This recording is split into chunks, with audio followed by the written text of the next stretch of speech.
नमस्कार। पूर्णचंद्र कांडपाल जनजागृति का episode number 1234 1 2 3 4 मैंने 1234। आज घुटने टेकने वालों की बात करता हूँ।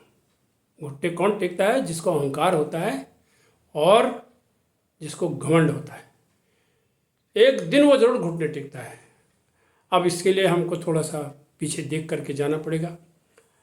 हमारे सनातन में कहा गया 4 युग थे। सबसे पहले सतयुग था, त्रेता था, फिर द्वापर, आज कलम है इस विज्ञान के युग में जिसे कलयुग कह रहे हैं। तो रावण महाराज की बात कर लेते हैं। सुनने में आया कि वो यानी महाकाव्य में जो लिखा हुआ है, ये लिखा है कि वो बहुत बड़ा बलशाली, उससे बड़ा कोई बलवान नहीं, धनवान नहीं, सब कुछ था उसके पास, लेकिन उसको घमंड और अहंकार था। तो मेरा आज की जनजागृति है कि जब रावण ने घुटने टेके,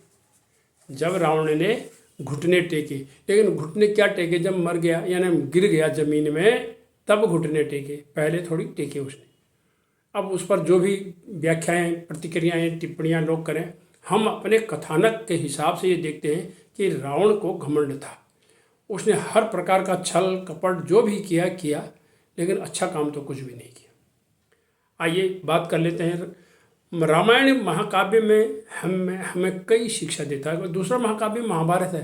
ये शिक्षाएं हमें बहुत देते हैं। लोग इनके ना पड़पच्चों में पढ़ते हैं कि यार उसमें ये लिखा है, उसने ये नहीं लिखना चाहिए, ऐसा नहीं।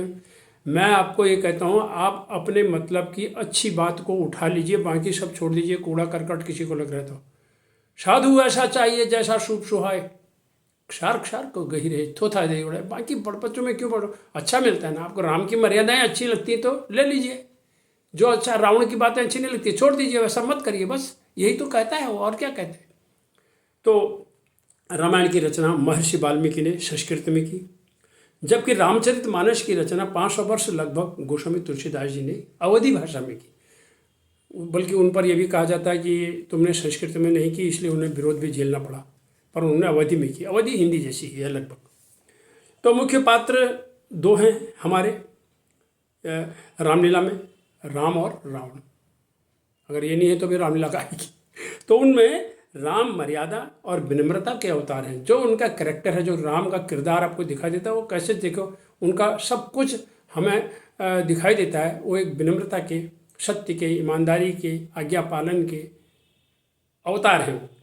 जबकि रावण महाज्ञानी होते हुए भी अहंकार का साक्षात पर्याय है, क्योंकि ज्ञानी था लेकिन इसके बावजूद भी वो इस प्रकार की हरकत में। बड़ा वो है जो विनम्र है, जो झुके जैसे फलदार वृक्ष, तभी लोग उसके पास जाते हैं, उसकी कद्र करते हैं। भले ही उस पर पत्थर भी मारते हैं, ये बात अलग है। सूखा पेड़ कभी नहीं झुकेगा। रावण को जब भी जिसने उसकी बात बताई, उसने स्वीकार नहीं की। भाई समझाया बुझाया नहीं, वो उल्टा उसने काम ही वही गलत किया। अब देखो 2 किरदार बीच में आ गए। मंदोदरी ने समझाया, मंदोदरी की बात नहीं मानी, भला बुरा उससे किया, जो मन आई सो कहा।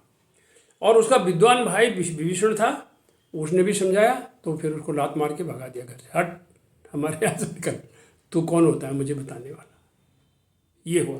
रावण नहीं माना, पत्नी को लताड़ा, भाई को भगाया, विभीषण को लात मार कर भगाया, जो कि उन्होंने फिर राम जी की शरण में वो आ गए और अपने कुल का नाश कराया, और स्वयं युद्ध में मारा गया रावण।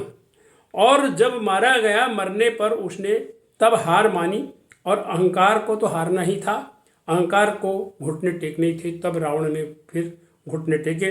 रावण की मौत मानव मात्र के लिए एक बहुत बड़ी सीख है कि मनुष्य के पास भले ही धन बल हो, भुजबल हो, बाहुबल हो, संख्या बल हो, अपार अकूत धन संपत्ति वैभव हो, पर उसे घमंड नहीं करना चाहिए, अहंकार नहीं करना चाहिए।